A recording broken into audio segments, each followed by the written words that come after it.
3대 특검의 수사 기간과 범위 또 수사 인력 확대 등의 내용을 담은 더 센 특검법이 국회 법사위를 통과했습니다. 하지만 검찰총장 대행이 공개 반대 입장을 내놓는 등 반발은 이어지고 있습니다. 한편 더불어민주당 추미애 법사위원장과 국민의힘 나경원 의원이 또 충돌했는데요. 관련 내용 포함한 정치권 이슈들 김성환 시사평론가, 윤기찬 국민의힘 법률위 부위원장과 함께 짚어보겠습니다. 두 분 어서 오십시오. 안녕하세요. 안녕하십니까. 말씀드린 대로 더 센 특검법이 민주당 주도로 법사위를 통과했습니다. 지금 관련해서 이제 법안 진행 상황에 대해서 또 내용에 대해서 어떻게 좀 보고 계세요? 이거는 사실은 이제 특검으로 하여금 사실은 이제 특검이라는 게 특정 사안에 대해서 한시적으로 수사를 하게 하는 거잖아요.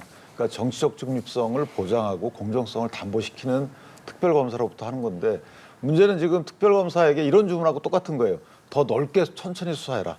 그러니까 저인망식 수사를 해도 된다. 시간 충분하다.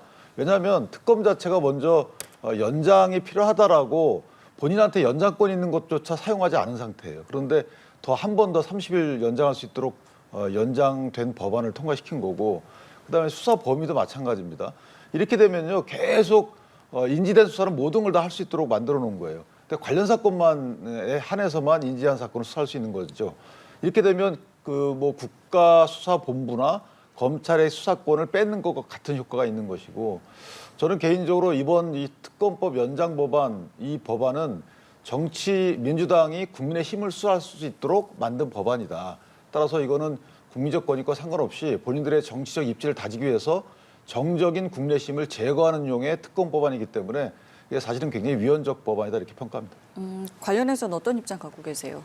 특검이 국민의힘 정적을 제거하기 위한 목적으로 만들었다고 하는 걸 국민들은 어떻게 생각하실까요? 어떻게 받아들일지 잘 모르겠는데요. 일단 첫 번째로 왜 특검이라고 우리가 부르는지부터 제가 말씀드리고 싶은데요. 왜 특검이라고 부릅니까? 특별검사니까 특검이라고 하는 거 아닙니까? 기존의 수사를 검찰한테 맡길 수 있으면 뭐하러 특검을 하겠습니까? 그렇지 않습니까? 그러니까 특별한 검사를 지명해야 될 상황이 됐기 때문에 특검을 도입한 거거든요. 우리나라 검찰한테 지금 어떻게 수사를 맡깁니까? 내란에 동조했다고 하는 의혹까지 받고 있잖아요. 그러니까 검찰이 수사할 수 없는 상태가 됐으니까 특검한테 맡기는 거고요. 그 이전에 윤석열 전 대통령 집권 시에도 특검으로 수사해야 된다고 하는 얘기가 국민의힘 내부에서도 나왔었어요. 근데 그거 계속 거부했던 거 아닙니까? 그러니까 이런 결과는 국민의힘이 자업자득으로 초래한 것이다, 이 말씀 드리고요. 그리고 특검이 수사기관하고 뭐 수사 인력 증원하는 문제, 이거는 특검 측에서 요청한 것이기도 해요. 왜냐하면 특검이 수사하는 게 뭐 예를 들면 계엄 선포되고 난 다음에 곧바로 증거인멸이 이루어지지 않은 상태에서 수사에 들어갔다고 하면 모를까, 그게 아닌 거잖아요. 상당 부분 증거인멸도 돼 있는 상태고요. 지금 최근에 나왔던 것처럼 한독수 전 국무총리조차 거짓말했다는 사실이 드러나고 있는 상황이에요.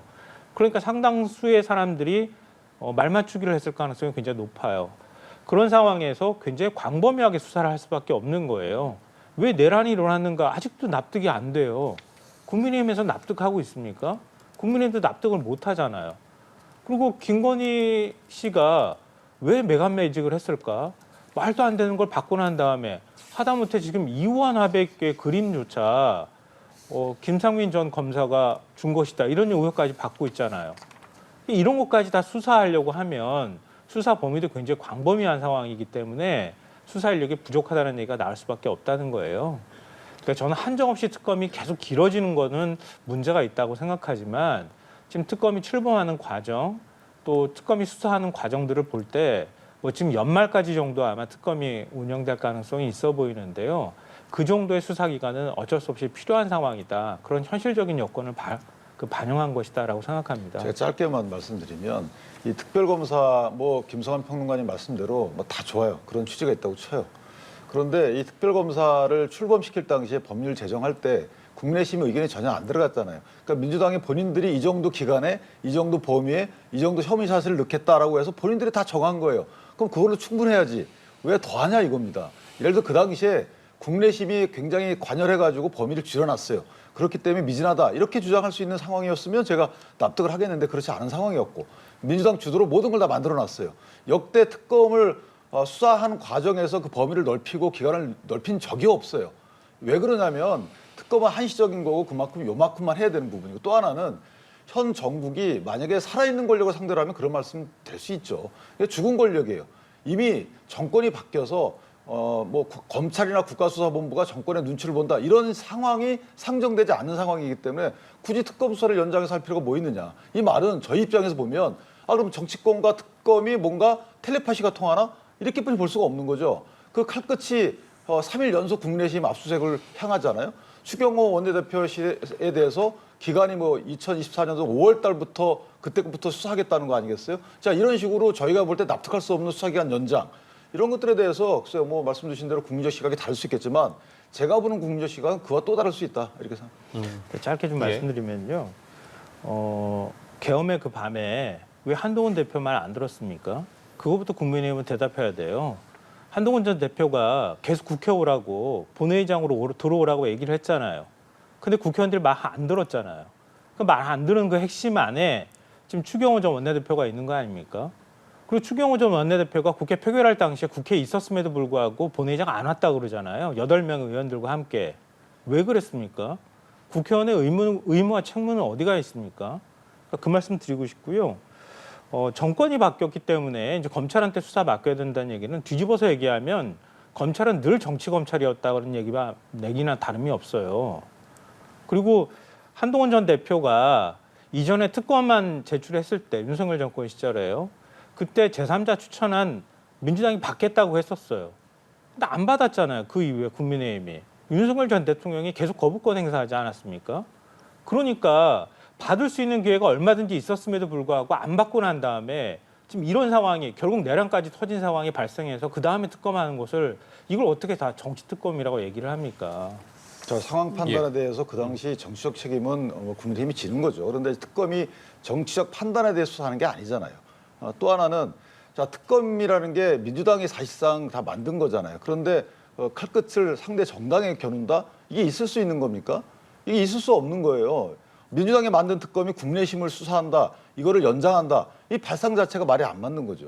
그다음에 왜 그 당시에 국내심 의원들이 왜 안 들어갔냐? 추경호 의원 얘기하잖아요. 의장하고 통화하니까 정족수 다 찾다 그랬다는 거잖아요. 그러니까 이게 어느 것이 맞는지 수사를 해보면 알 수 있는 거고, 특검이 필요한지 여부에 대해서 그 당시에 왜 이런 정치적 판단을 했느냐 갖고 더 수사를 해야 된다. 그러면 정해놓고 하는 거 아니겠어요? 결국 그 말은 뭐냐면 국민의힘을 수사하겠다는 거 아니겠습니까? 그 말과 다름이 없는 거예요. 그래서 이제 국민의힘 압수수색이 이제 진행이 된 것이고 일단은 이 부분과 관련해서 이미 제출 방식으로 자료가 확보됐는데 이 과정에 대해서는 좀 그럼 어떻게 보셨어요? 그러니까 이 부분은 물론 이제 특검이 법원으로부터 영장을 받았기 때문에 특검은 정당한 형소법상의 압수수색이다 이렇게 주장을 합니다. 그런데 그 범위가 너무 광범위한 거예요. 또 하나는 추경호 원내대표의 자택 사무실에 대해서 다 압수수색이 됐어요.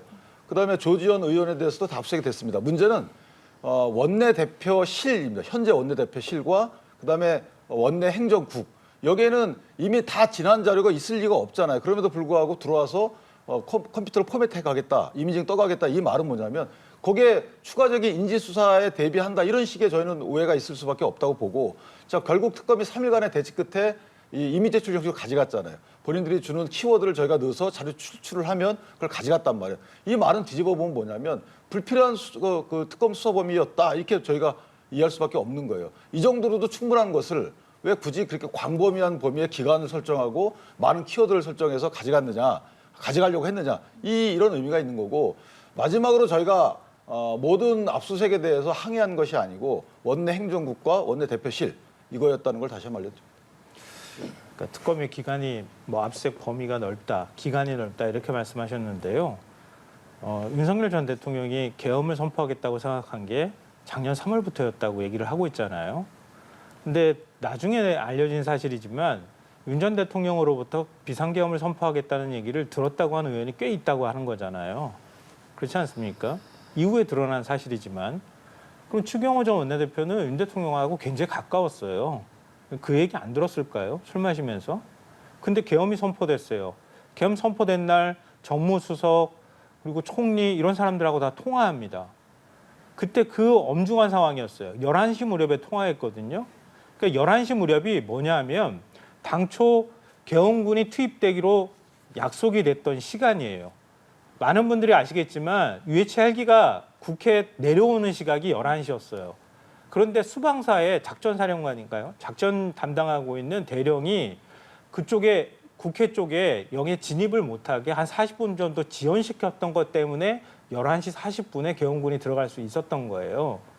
그 시간으로 보면 왜 하필이면 그 시간에 대통령실에 있는 사람하고 국무총리나 이런 사람들하고 또 윤석열 전 대통령하고 연이어 추경호 전 원내대표가 통화를 합니까? 그리고 왜 장소를 그렇게 수시로 계속 바꿉니까? 의원들도 갈피를 잡을 수 없게. 그렇기 때문에 그 특검팀이 지금 원내대표실에 대한 압수수색도 필요했다는 말씀이신 건가요? 그러니까 그런 것 때문에 불가피했다라고 지금 말씀을 드리는 거고요. 그리고 특검이 가가지고 자꾸 국민의힘도 그러는데 뭐 당원들 명부를 다 들고 가려고 했다 이렇게 얘기하는데 언제 들고 가려고 했습니까?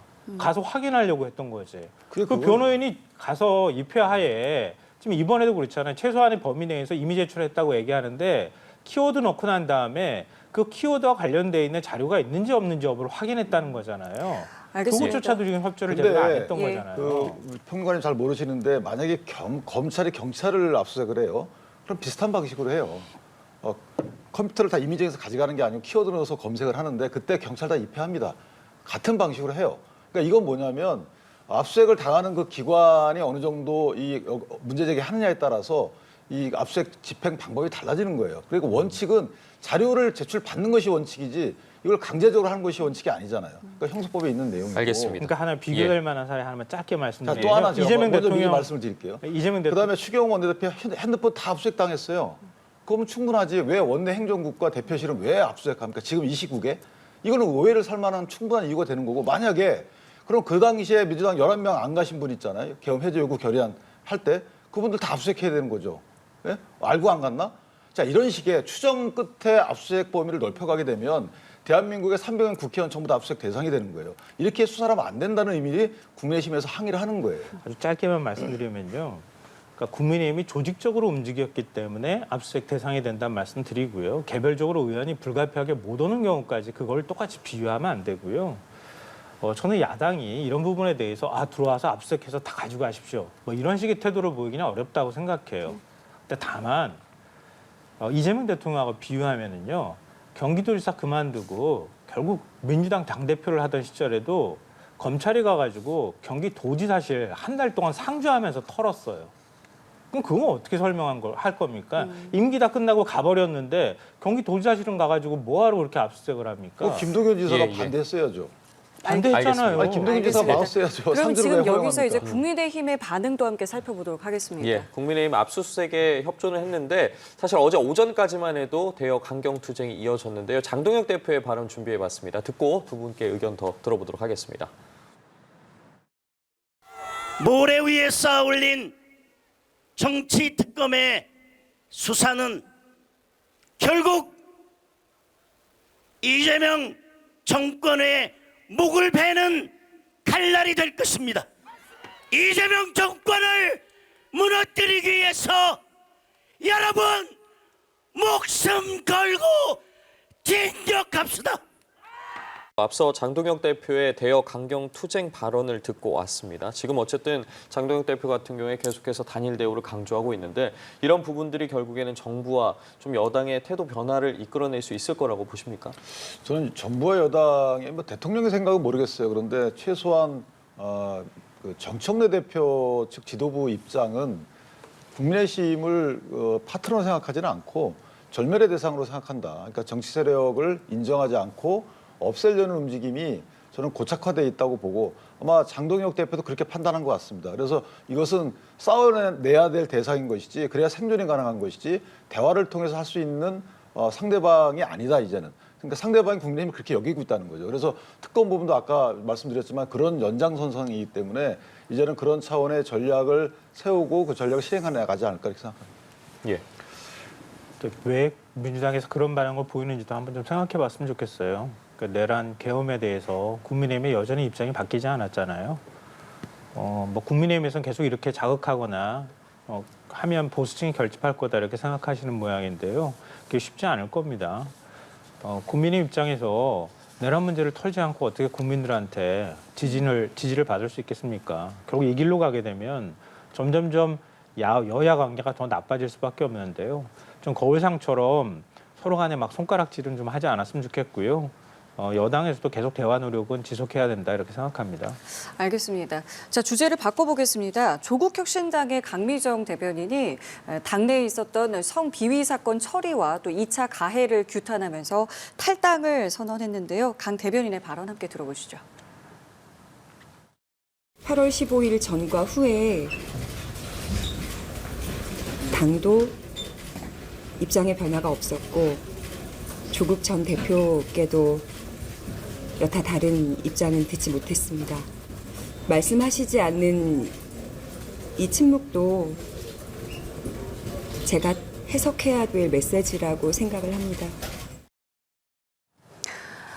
그러니까 강 대변인의 입장을 보자면 성비위 사건이 발생했지만 당도 조국 전 대표도 침묵했다라는 것인데 이번 사태 좀 어떻게 보고 계십니까? 뭐 그 강 전 대변인의 그 말에는 약간의 그 조국 혁신당에 대한 연민이 있는 것 같아요. 예컨대 지금 당에서 전혀 아무런 조치를 했다는 것이 아니고 2차 가해를 사실은 막지 않았다라는 취지의 주장인 것 같고 조국 전 대표에게는 수감 중에 많은 서신을 보냈나 보죠, 관련자들이.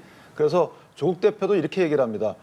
본인 수감 중에 연락이 와서 그 대리인한테, 변호사한테 8월 22일까지는 내가 만나도록 하겠다. 근데 그게 이제 안 지켜지니까 아마 강 대변인이 저런 식의 좌절성 또 호소를 한 것 같고, 문제는 뭐냐면 조국 혁신당의 반응도 저는 안 맞다고 보는 것이, 어쨌든 여러 가지 징계 등을 통한 조치를 했다고 쳐도 2차 가해에 대해서 지도급 인사가 포함됐다고 강 대변인은 얘기하고 있어요. 그렇다면 그 부분을 진상규명해서 일단 맞고 나서 그 뒤에 후속 처벌이 이어져야 되는데 거기까지는 안 나가고 있다는 점에서 저는 문제 제기를 했던 것으로 그렇게 생각이 됩니다. 어떻게 좀 보셨습니까? 저도 조국혁신당 분한테 한참 또 얘기 듣기도 했는데요. 사실관계 여부를 떠나서 일단 사건 처리 기한이 너무 길었다. 이거는 당내에 이런 사건이 발생했을 때 어떻게 처리를 해야 되는가에 대한 절차나 매뉴얼이 정확하게 정해져 있지 않았기 때문에 이런 현상이 발생했다고 보거든요. 그러니까 조국혁신당이 만들어진 지 얼마 되지 않았고 또 이런 사건이 발생했을 때 이걸 어떻게 처리해야 될지 당내 어떤 규정 같은 것들이 제대로 만들어지지 않으면서 나타난 현상이기도 한 것 같아요. 근데 그러다 보니까 그 과정에서 2차 가해 문제가 좀 불거졌는데 그 부분에 대해서 조금 미온적인 처리가 이루어지지 않았나 그렇게 생각합니다. 그러니까 당사자들 입장에서는 굉장히 큰 피해를 당했다고 생각하니까 문제 제기를 충분히 할 수 있다고 보거든요. 그러니까 조국혁신당에서 우리는 할 일 다 했다, 제명 조치하고 뭐 징계했다, 뭐 그 이상의 어떤 사법 처리를 할 수는 없지 않겠느냐, 이런 식의 태도는 좀 가급적 앞으로 보이지 않았으면 좋겠고요.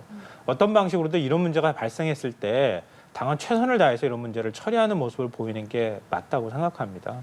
2차 가해와 관련해서 말씀을 해주셨는데요. 민주당 지금 최강욱 당 교육연수원장의 한 강연 발언도 이와 같은 2차 가해 논란이 휩싸였습니다. 준비해봤습니다. 들어보시고 대담 이어가 보겠습니다.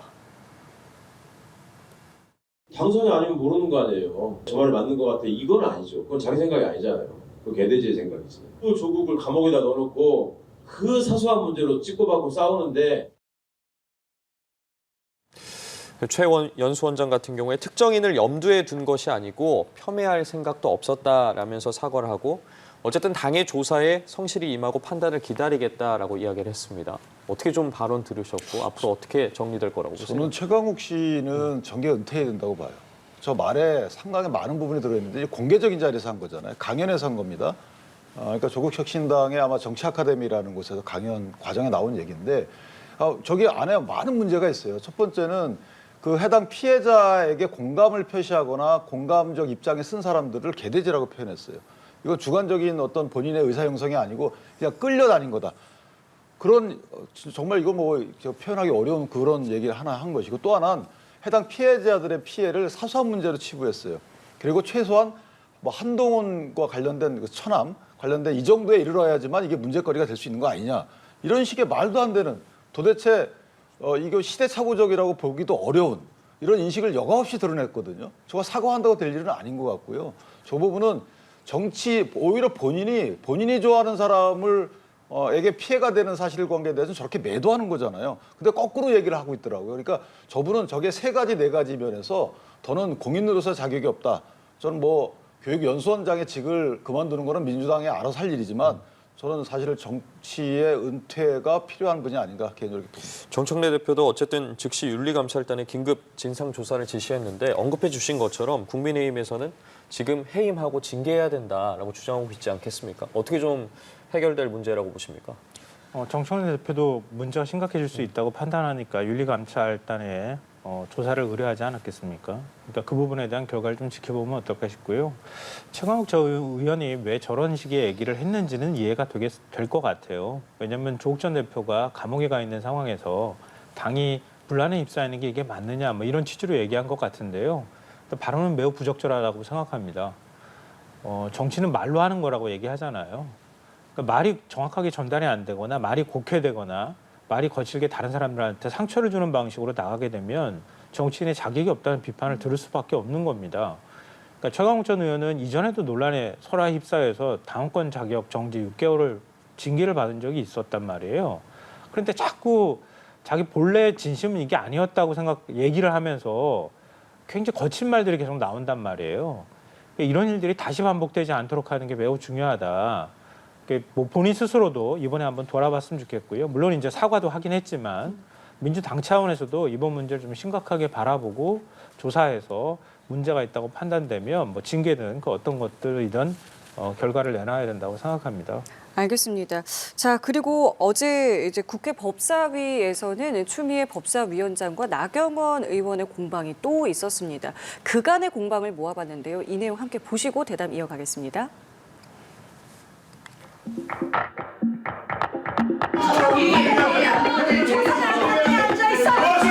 조선은 가만히 앉아 있어. 아무것도 모르면서 앉아 있어. 나경원 의원님, 이 법사위는 전투장이 아닙니다. 초선 의원이 마치 이 자리에 국민을 대표할 자격이 없다는 듯이 함부로 말씀하시는 부분에 대해서는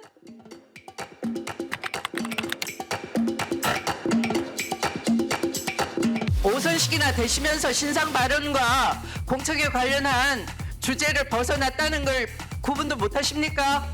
오선식이나가 뭡니까? 오선식이나가. 위원장님, 그 발언 취소하십시오. 예, 지난 2일 그리고 4일에 있었던 법사위에서의 모습이었습니다. 지금 보여드린 이 장면들이 왜 벌어졌는가를 보면은 그러니까 이게 간사 선임에서부터 사실은 시작이 된 거인데 지금 민주당에서는 그러니까 나경원 의원이 간사의 자격이 없다라는 부분을 지금 좀 강조를 하고 있는 상황이거든요. 여기서부터 좀 여쭤볼게요. 그러니까 원래 간사라는 것은 교섭단체별로 한 명씩 두게 돼 있잖아요. 한 상임위에. 그러면 그거는 상대당이 간섭할 부분이 아니에요. 역대 그런 적도 없고 뭐 어떤 분들은 그렇게 얘기하던데 야 상대방 잘하는 선수 바꿔. 스포츠에서 이거 똑같은 거예요. 어떻게 그럴 수가 있죠? 그래서 저 부분은 추 위원장께서 잘못하신 부분이고 지금 상정을 안 하고 계시잖아요. 아직까지도. 그 부분은 그 상임위 운영 과정에서 간사와 협의해야 된다라는 조항이 많이 있단 말이에요. 그럼에도 불구하고 아직 선임을 안 하고 계신 거예요. 의결을 안 하고 계신 거죠. 저 부분은 사실은 좀 감정적인 대응이다라고 볼 수밖에 없고 또 한간에는 그럼 나 의원이 두렵냐, 무서워하는 거냐 이런 식의 또 해석도 있기 때문에 저 추 위원장께서 이 정도 됐으면 어느 정도 의사표시했다고 보여지니까 자, 그 상임위원회는 국민들 이익을 위해서 운영되는 거잖아요. 그렇기 때문에 감사 선임의 건을 일단 처리하시고 간사 선임도 안 된 상태에서 뭐 안건 조정에도 얼른 끝내버리고 이런 식으로 법안도 통과시켜버리고 이렇게 가니까 이 두 분이 싸우는 건 좋지만 그 싸우는 건 싸우더라도 할 건 하면서 싸워야 될 거 아니겠습니까? 그런 차원에서 보면 좀 아쉽다 이런 생각이 듭니다. 그러니까 국민의힘에서도 왜 간사 선임을 안 하냐, 좀 절차대로 진행해라라는 이야기를 계속 좀 꾸준히 하고 있는데 관련해서는 어떤 입장 갖고 계세요? 과거에도 이런 비슷한 논란이 있었는데요. 재판받는 피고가 법사위원으로 임명되면 그게 적절하냐 아니냐 논란이 따를 수밖에 없는 거 아니에요? 과거 국민의힘에서도 민주당 쪽에 그런 이제 문제 제기를 했던 적이 있었던 것으로 기억하거든요. 그러니까 일명 빠로 사건이라고 얘기하는 패스트트랙 사건으로 나경원 당시 이제 원내대표였잖아요. 제일 핵심적인 인물입니다. 1심 재판도 아직 결과도 안 나왔어요. 그러니까 재판을 받고 있는 당사자예요. 근데 법사위원으로 임명되는 것도 문제가 있는데 법사위원 야당 간사를 맡겠다고 하는 겁니다. 국민의힘 간사를. 그렇다면 당연히 문제 제기를 받을 수 있는 상황 아닌가요? 그 부분에 대해서 사전에 충분한 협의가 이루어져야 되는 것 아닌가라고 생각하고요. 원칙적인 부분에 있어서 제1야당의 의원이 간사로 임명되는 거에 대해서 서로 간에 양해가 있었던 것도 사실이고요. 그렇다면 그것에 대해서 충분히 서로 간에 소통이 이루어지는 게 맞지 않나 이렇게 생각하고요. 어떻게 보면 법사위를 정치 공방의 장으로 변질시키는 과정이 아닌가 그런 생각도 하는데요. 제가 오히려 장면들을 보면서 저도 추나대전이라고 자꾸 얘기해서 관심을 많은 분들이 가지시니까 추미애 법사위원장이 어떻게 회의 진행하는지를 좀 유심히 봤거든요. 나는 국회법에 따라서 최대한 절제하면서 핵심적인 내용에서 비껴가는 얘기 하지 말라고 계속 강조하거든요. 그러니까 회의 진행에 대해서 딱히 국민의힘에서 저는 문제 제기할 게 그렇게 많지 않다고 봐요. 오히려 국민의힘에서 적극적으로 이걸 정치 쟁점화 시키려고 하는 의도로 갖고 있지 않나 이렇게 생각합니다. 근데 제가 말씀드리면 사실은 이제 안건조정위원회 회부가 됐잖아요. 국민의힘 요구로. 그러면 회부가 됐으면 안건조정위원회는 이견 있는 법안에 대해서 좀 더 심도 있는 논의를 해라라고 해서 90일간 보장해 주는 겁니다. 물론 안건조정위 자체에서 3분의 2 의결하면 끝나는 거지만 그래서 그 법에 보면 제1교섭단체 민주당과 동수로 나머지를 구성하도록 돼 있는데 그렇다면 사실 조국혁신당을 한 명 임명했거든요. 그러니까 4대 2가 되는 거예요. 근데 조국혁신당은 사실 같은 집안이잖아요. 그러면 그 정도에서 최소한 무소속을 해주든가, 무소속 한 명 계시더라고요. 최소한 물론 그분도 민주당 분이지만 그 정도의 어떤 성의 표시 등을 해가면서 뭔가 의견을 접해가야 되는데 10분 만에 통과시켜버렸어요. 자, 이건 안건조정위원회의 그러니까 제도적 취지에 안 맞는 것이기 때문에 이건 일방적 법사위 운영이잖아요. 그리고 간사 두 분이 선임되는데 한 분은 민주당에서 하고 한 분은 그 나경원 의원이 하는 건데 이걸 왜 반대합니까? 의견은 줄 수 있죠. 좀 부적절한 거 아닙니까? 국민의힘 측에. 또 국민의힘이 그대로 가겠습니다라고 하면 그대로 가는 거예요. 역대 그렇게 왔고. 박범계 의원도 패스트트랙 똑같이 재판받고 있습니다. 이분도 간사 역임했죠. 여태껏 다 그렇게 해오다가 왜 하필 이번에는 이걸 의결 안 하냐 이 말입니다. 그 배경 등에 대해서 어쨌든 두 분이 설명을 해주셨고 결국에는 범여권에서 나경원 의원 발언에 대해서 국회에 징계안 제출했고 국민의힘도 추미애 위원장 국회 윤리특위에 제소했습니다. 지금 앞으로 이제 법사위 상황 또 어떤 방식으로 좀 흘러갈 거라고 보세요? 이틀 안에서 크게 벗어나기 예. 좀 어려울 것 같아요. 좀 한편으로 답답하기도 하고 안타깝기도 하고 그런데요. 지금 내란 직후에 벌어지는 상황이기도 하고요. 또 그 내란을 종식시키겠다고 해서 여러 가지 법안들이 제출되고 있는 상황이기 때문에 국민의힘도 참 받아들이기 어려울 겁니다. 뭐 원칙적으로 보자면 여당은 야당을 설득하는 작업들을 해야 되고 야당도 그런 부분에 있어서 일정하게 타협을 하는 모습들이 나타나야 될 텐데 지금 전혀 그런 상황이 못 되는 것 같아요. 이제 계속 이렇게 갈등을 해가면서 결국은 수적 우위로 법안들을 통과시키는 이런 모습들을 반복하지 않을까 싶은데요. 뭐 서로 간 입장이 다르니까 계속 이렇게 비판하기도 하고 하는데요. 한 번쯤 잠깐 휴지기를 갖거나 좀 숨고르기를 하고 다시 돌아보는 과정들이 있었으면 좋겠는데 그럴 가능성이 별로 없어 보여서. 근데 사실 예전에 우리 그 추미애 위원장께서 환노위원장 하실 때 그때 한번 강한 그 결단 한번 내리신 적 있잖아요. 자당 소속의 당론에 반대해서 문 걸어잠그고 한번 하신 적 있잖아요. 저는 만약에 물론 이제 그 법안에 대한 소신이 다르겠지만 이번에도 국민적 이익을 위해서 뭔가 이 특검 법안은 그럴 만한 법안들이기 때문에 한번 내란 특검법이라도 이제 새로 소유에 가 있는 이거라도 처리 과정에서 그 항노위원장 시절에 결단을 보여주시면 저는 국민적 리더로 뜰 거다 이렇게 생각을 합니다. 그 파견법과 관련된 법안으로 제가 기억하는데요. 그것 때문에 나중에 굉장히 비판 많이 받았습니다. 알겠습니다. 법사위 상황은 저희도 함께 지켜보겠고요. 끝으로 두 분과 이재명 대통령의 국정 지지율 관련해서 질문 좀 드려보겠습니다. 한국갤럽에서 이번 주 화수목에 이제 조사한 내용인데요. 이 대통령의 지지율이 한 달 반 만에 60%대를 회복했다라는 이제 내용입니다.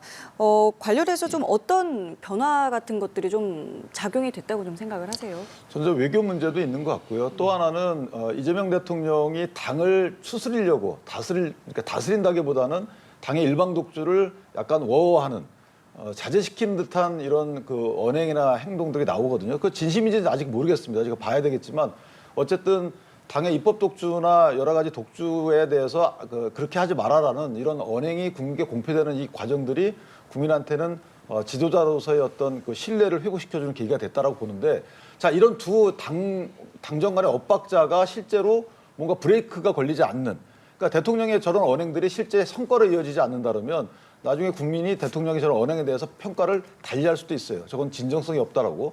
그래서 그 부분은 성과로 이어질 때만이 63% 이상의 지지율이 유지되지 않을까 개인적으로.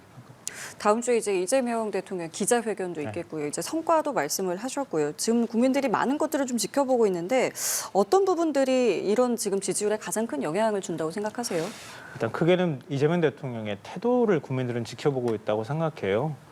이재명 대통령이 이전에 뭐 진보 정부 대통령들이 해왔던 그런 전형적인 패턴에서 벗어나 있는 일종의 실용 노선들을 걷고 있는 거잖아요. 한미 한일 정상회담도 그런 방식으로 이끌어왔고요. 또 그러면서도 역시 경제 문제에 있어서는 기업과 노동자 양쪽의 중간에서 양쪽 다 지금 상대를 하고 있는 상황이란 말이에요. 그 균형을 맞추는 작업도 하고 있는 거고요. 어제 양대론총 위원장을 만나서 이재명 대통령이 그러잖아요. 그러니까 기업한테 가면 기업에서도 불만 얘기 듣고 노조한테 가면 기업 편 듣는다 이런 얘기를 듣는다고 얘기를 하는데요. 어쩌면 이게 대통령한테 바라는 사항이 아니었나 싶어요. 그러니까 사회 갈등이 있으면 그 정중앙에서 대통령이 갈등의 관계자들을 모아놓고 거기서 타협안을 도출하는 모습이라고 생각하거든요. 그런 면에서 국민들이 굉장히 큰 안정감 같은 것들을 느끼고 있지 않나 이런 생각이 들고요. 뭐 취임 100일인데 어떤 뚜렷한 성과가 나온다고 하면 그게 오히려 더 이상한 거라고 생각하거든요. 그러니까 지금과 같은 태도들을 계속 유지한다고 하면은 저는 지금과 같은 지지율이 계속 유지될 가능성이 높다고 봅니다. 물론 문재인 정부 시절처럼 한 80% 지지율 나오거나 그럴 가능성은 별로 없어 보이는데요. 다만 지금 내란 이후에 새롭게 국정들을 정리해가는 작업을 하는 데 있어서 뭐 진보 성향층 빼놓고 중도층에 보이는 반응이 매우 중요하다고 보는데요. 중도층은 이번 조사에서도 역시 한 64%, 60% 중반대의 국정수행 평가에 대해서 이제 후하게 평가를 해주고 있단 말이에요. 그게 뒷받침되는 한, 그게 흔들리지는 않는 한 이 기조는 크게 바뀌지는 않을 거다라고 생각합니다. 알겠습니다. 오늘도 다양한 정치권 소식 짚어봤는데요. 김성환 시사평론가, 윤기찬 국민의힘 법률위 부위원장과 함께했습니다. 두 분 고맙습니다. 감사합니다.